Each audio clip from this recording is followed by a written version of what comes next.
What is up, YouTube? Welcome back to the dojo. Panda here, and I'm back with another video for DSA. Alright guys, so today we have a little bit of a better video for you guys because we're going to be talking specifically about the character changes, the balancing that is coming into the game.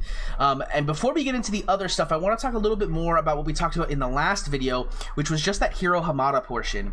And I think that this is a really big change because Hiro Hamada is, if not the best, one of the best plug-and-play characters that we have in the game at the moment.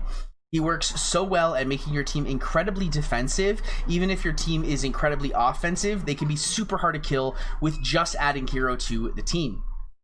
So I want to talk specifically about what the changes are and how I think this is going to affect the meta. Now, as you can see here, I don't currently have Hiro Hamada unlocked. I'm not even close. I have 3 of 25 shards. I came back to the game just after his event had come around. I didn't spend any money. I wasn't able to spend any money because I was gone after the, before the event came, or after the event left rather. So, I wasn't even able to spend any money on him.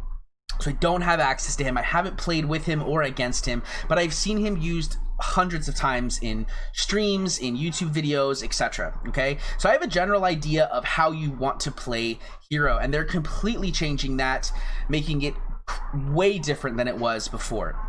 The first change is coming to his micro barrier, which currently grants teammates shield, a base shield, as well as additional shield based on charges on Hiro. It also grants evasion and gives tech teammates a chance to gain a second evasion, up to a 30% chance to gain an additional evasion. And the way it's going to be changing is that it's reducing the amount of shield gain per charge on Hiro Hamada. And we don't know specifically what this means, but to me it sounds like the shield that he is gaining for himself is going to be reduced, which is going to make him a little bit of an easier target, a little bit easier to take out of play, which I think is going to be a very good thing for a lot of people because Hiro tends to be one of the first people that you want to target on a team, and being able to have him be a little bit less tanky is going to be a great thing in order to be able to take him out a little bit faster.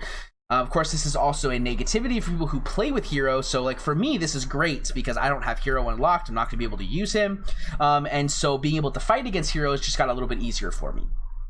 It also removes the chance to gain additional effects, or additional evasion, which was previously added to the ability at level 2. So my assumption here is that this is the tech teammate have 30% chance portion, so it'll still grant evasion to everybody, and there's just going to be no chance for tech teammates to gain an additional evasion. This is not a huge nerf in my opinion.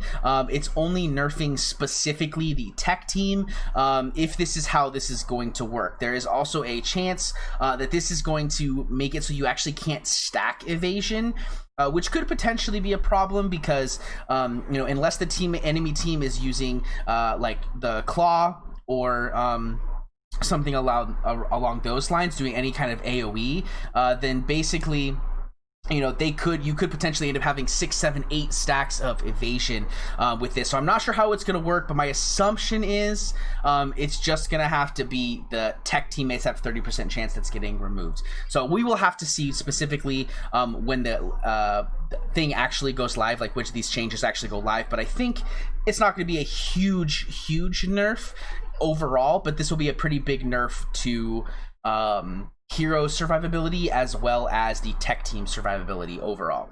The next changes is actually to his upgrade skill, which I think is probably the biggest change to them all. The target immediately takes a turn. Hiro gains 30% speed meter, grants a helpful effect to the target based on their role, so offense, defense, up, or haste, depending on what role you are. It also cleanses stun. So this one, what they're doing is they're increasing the magic cost from 2 to 3, so it's going to take a little bit longer for the ability to become active the first time. It's also going to take a little bit longer to be able to use it a second time because it has a longer or more magic required, so a longer cooldown, right? This also states that Hiro Hamada will not immediately gain a turn if he targets himself. Now, a lot of people, what they would do is on their first turn, they would use upgrade on Hiro, and then immediately be able to use their evasion skill, being incredibly tanky, incredibly early on in the fight. That is no longer going to be the case.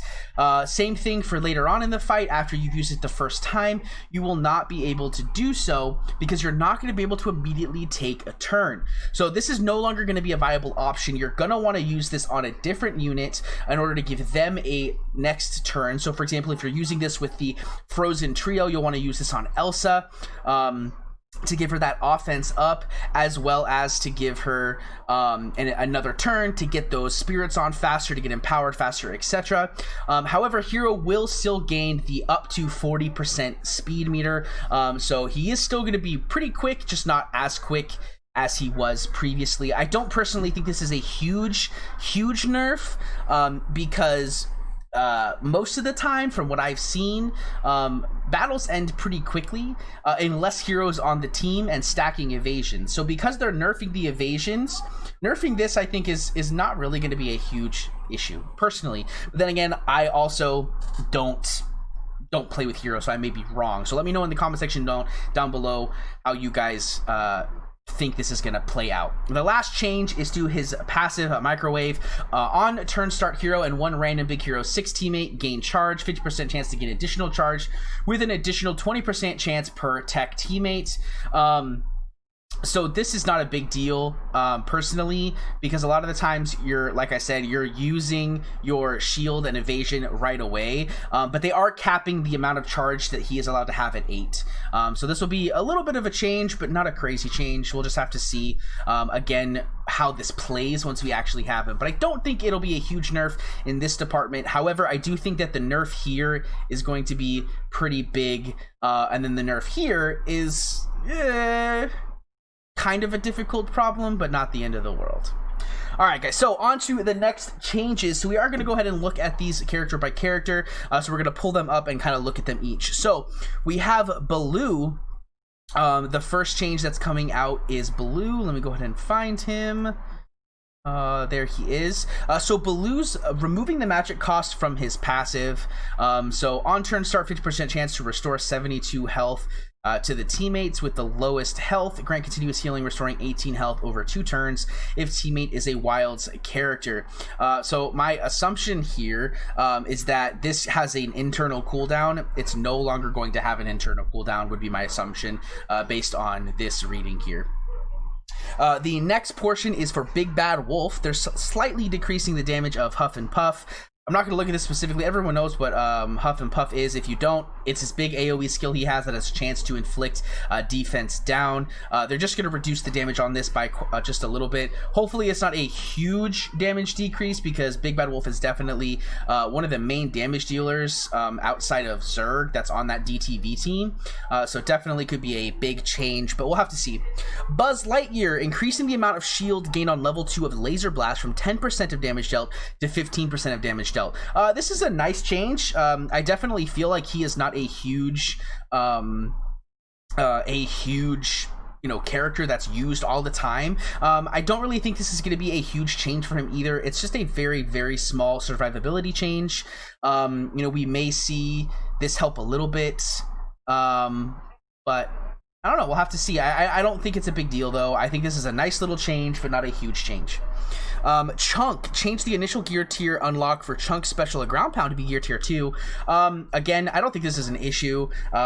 For me personally, I tend to take characters to gear tier 3 right away. If I get them and I plan on using them, they're going straight to gear tier 3, level 25. So I don't think this is a big issue. I mean, I guess if you're only taking units to gear tier 2, sure, but not a big change. Emperor Zurg, changed the bonus damage on upgrade level 2 of Evil Aim ability to be 30% instead of 10%. Now this is a pretty big change. So it is his Evil Aim skill, which is just his basic, but it deals damage to target opponent 3 times, deals up to 25% bonus damage the higher the target's health is. So this right here is going from 10% to 30%. So this is going to actually end up dealing 55% bonus damage the higher the target's health is.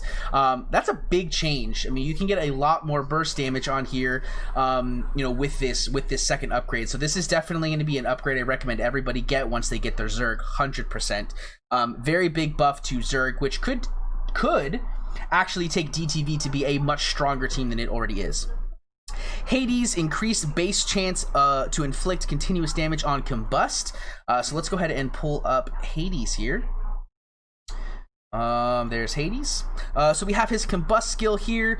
So they're increasing the chance to inflict continuous damage on combust from 35 to 50%. Damage dealt was slightly reduced to account for this. So this is interesting. I'm not sure it's like a big buff, but if you pair Hades with, for example, Demona, and some other continuous damage dealing effects, this could be a lot better, because as you guys know, Demona's second skill, I'll go ahead and pull it up so you guys can see what I'm talking about. Her second skill, Rocket Launcher, actually immediately evaluates all continuous damage effects on opponents. So basically, any dots you have on a target, any continuous damage is going to go off immediately. So pairing her with someone like Hades, and you have that 50% chance, could be a really good combo burst damage. And with Hades being as powerful as he is, definitely can just kind of one-shot take the whole team out, right? All right, on to the next one is actually Hades again. Wish I wouldn't have left him. We'll go back and open him up again. This is for his Unbridled Rage, which is his ability to empower himself. Character's abilities become Ignite Empowered while health is below 50%. This, though, is changing from 50 to 60, so he'll actually activate a little bit faster. Which is kind of good. I personally find that when you're trying to kill Hades, if you get him to become empowered, you're focusing him, and he's probably gonna die anyways. So I have no problem just kind of taking someone and killing him down quickly. So I'm not super worried about this being changed from 50 to 60, but it is a nice change just to make him a little bit stronger than he already is. I could definitely say that a 7-star Hades is scary, so we'll have to see how much scarier this becomes. All right, next person is Hopper. So for those guys out there, Thumper, I see you.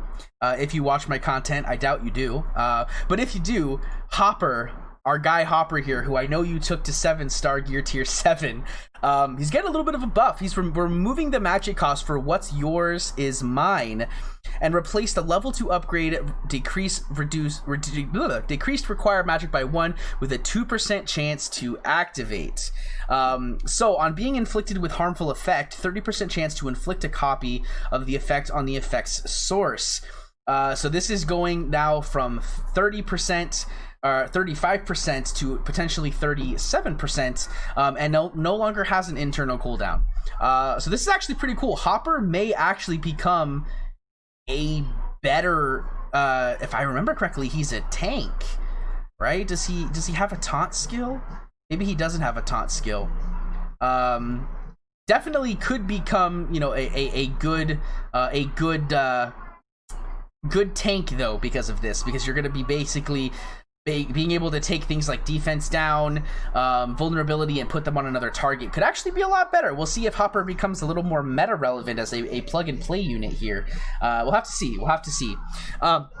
Next unit getting some changes is the Horned King.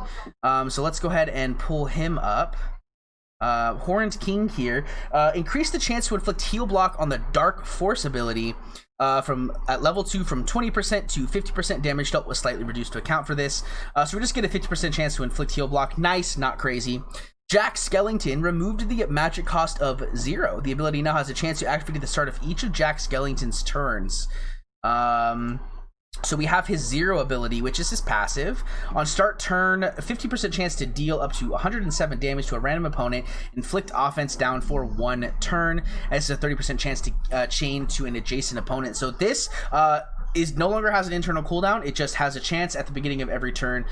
Could potentially be a very strong support unit now because of this passive by itself. Definitely could be very, very strong as a plug and play if you can get the right procs, right?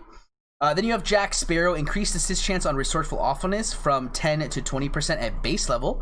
Let's go ahead and pull up Jack Sparrow here. So, oops, didn't mean to pull up that one. Resourceful offense, 20% chance to cleanse. Let's see, chance for a random teammate to assist. So this goes from 10% to 20% chance to assist, which basically just means you're going to get a little bit more damage every now and then. Then we move on to Cronk. So Cronk is getting some changes here. Let's go ahead and pull him up. Where is Cronk? There is Cronk. So Cronk's abilities, there's actually 2 of his abilities that are getting changed. Cronk's removed magic cost from his passive refreshing workout. So this, on turn, if this character's health is below 50%, 30% chance to restore 72 health to self. And a health restore is increased by 50% if Yzma is a teammate. So this is going to be permanent now.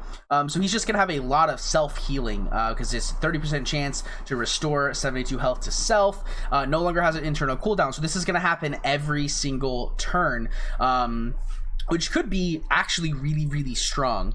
And also, they're actually increasing the threshold on his passive from 50 to 60%. This could actually make Cronk be a relatively good unit. Is he a tank? I don't think he's a tank. He's not a tank, but he could just be overall a very strong support with a lot of survivability built into him now because of this. So we'll have to see what exactly... how exactly much better he gets, but with the changes coming into Cronk, maybe we'll see more characters from Emperor's New Groove. Maybe possibility. Anyways, let's move on. We have Madam Mim getting some changes here. So Madam Mim's fixed a bug on Madam Mim's Withering Seep, where she was inflicting adjacent allies with helpful immunity. So this is no longer going to hit adjacent, so if you were using it for that, can't do it. Sorry. Then we have Merlin added 3 new upgrades to Merlin's passive Use Your Head ability. Let's go ahead and pull up Merlin here. Again, I'm not super familiar with all of these characters, so we'll have to see. But Use Your Head. Let's see here. So gain tactics. It just says 3 new upgrades. I'm not sure what exactly that means. I would assume that... Oh, I know what it is. It's the thing that they're adding. They're adding in new upgrades for abilities. So they're adding 3 new tiers of upgrades to Use Your Head. I wonder what those are going to be. We'll have to see. We'll have to see what exactly those are. I don't know. Could make Merlin really, really good. Next unit is a Mr. Incredible. As we move down here, we've got Dad, as most people like to call him. We are increasing the threshold for his Family First passive from 50 to 60%. So it looks like they're just basically changing a bunch of the passive abilities from 50 to 60, which is interesting for sure. We'll have to see what that means, but definitely interesting. Let's move on. Oh, okay. Olaf is getting some buffs, guys. I don't know if this is going to mean that Olaf is viable to be used, because I don't think his kit is bad. I just think that there's other kits that are better. But Olaf, previous level 3 upgrade for the passive Water Has Memory, unlocked at gear tier 6 and was not actually doing anything, even though it said it provided a 5% chance to activate. This upgrade now unlocks at gear tier 7 and does the following, giving plus 10% maximum health restored. So after reading this, I don't think it's that great. Definitely don't think it's that great. I mean, when it pops up, when he does res with Elsa, for example, you have a 50% chance. It could mean, he takes 2 hits to kill, but I don't think it's going to be that big of a change. I was hoping for a little bit more, but not bad. Pocahontas, Spirit of the Deer passive is going from 3 to 2 on the magic. Let's see, where is Pocahontas? There's Pocahontas, Spirit of the Deer. This is going from 3 to 2, so she'll be able to use this every 2 turns. So have a permanent haste buff, basically, if it procs, of course. Then we move on to Rafiki. So Rafiki is one of those units that nobody really likes. No one really uses him outside of the Lion King event, which is going on now. We are getting some buffs to him. I see 3 total buffs. So increase the extra attack chance from 10 to 20% on the level 2 upgrade of Correction. So it gives a 20% chance to perform an additional attack, which is interesting. Increased attack chance from 10 to 50% on the level 2 upgrade of Don't Dawdle. So this goes to 50%, which this could actually be very, very good. Could potentially be a lot of damage. But the damage was slightly reduced to account for this, so we'll have to see what that means. And then we have increased chance for Rafiki to gain Evade with his Wise Move passive from level 2 ability from 30% to 50%. So could make Rafiki a little bit more of a better support, getting a little bit more damage and potentially a second chance to stun. I'm not sure how this works, but if this extra attack also has the chance to stun, if for some reason they resist the first chance, you get that second chance potentially with this 50%. So could be a little bit of a better support, but I don't think it's going to be super crazy. Mainly still looking at probably just a Club Conquest unit. Then we move on to Sally, who is getting a little bit of a change here. Sally is getting an increased chance for an extra attack on level 2 of Vile from 30% to 50%. So this will be a little bit nice if you're running Sally on like a continuous damage or a fear team. You get that extra chance to attack if target opponent is affected by fear. Just a little bit of extra damage there on her basic skill. Could be potentially really good though. We're also getting an increased chance to inflict slow on the level 2 upgrade of Deadly Shade from 30 to 50%, slightly reduce the damage. So basically just making it so you have a higher chance of inflicting slow, which is great. And then the increased starting magic of her Self-Sown ability is going from 0 to 1. So it'll basically activate 1 turn sooner, which is, I guess, kind of nice. You get that chance of gaining undefeatable. Definitely could be viable. I know she's not a terrible unit, so definitely a lot of possibilities there to be very strong. Then we have Sergeant Calhoun getting some changes. There's Sergeant Calhoun. Sergeant Calhoun's combat maneuvers ability is now guaranteed to inflict defense down rather than having a chance. I don't see that here at all. Am I crazy?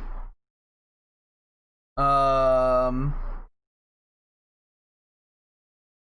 think this might have been a mistype. I think this was a mistype. I'm assuming it's her Relentless Assault ability now has a guaranteed chance to inflict defense. No, that's defense up. I'm so confused. Maybe they're just adding it. I guess they're just adding it. I'm not 100% sure on this one, guys. Sorry. We'll have to double check and see what that means. But it does definitely seem like they're adding potentially defense down here. We'll have to see. Then we move on to Shan Yu. Change the level 3 upgrade for the ability Bow to Me from 5% chance to perform an extra attack on dealing critical strike to 5% speed meter decrease. The original level 3 was bugged. Okay, so this just gives an additional 5% speed meter instead of the 5% chance to perform an additional or an extra attack.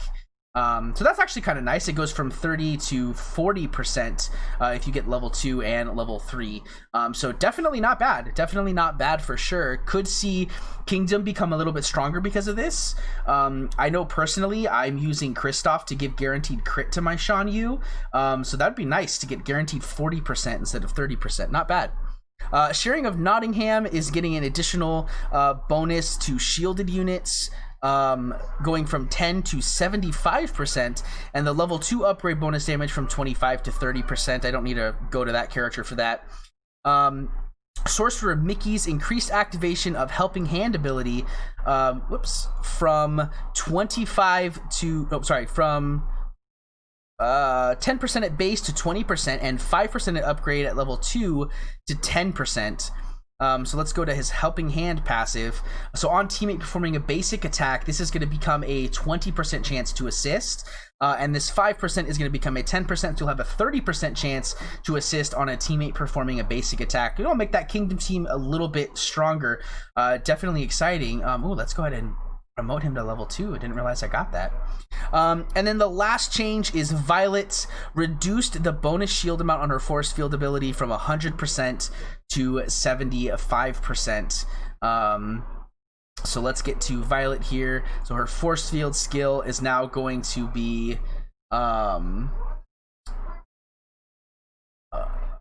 yeah, so instead of 72, it's going to be about 75% of that, I would assume.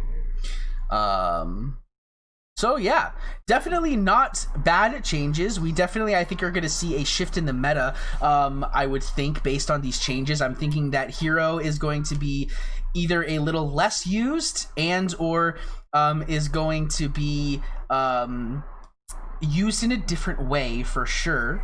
And then we also have, I think, a potential rise of Kingdom being an even stronger team. I know that Kingdom is definitely up there, but with the addition to that extra 5% speed meter on crit for Shan Yu, as well as the extra 20% chance to assist, we definitely could see a lot of extra damage and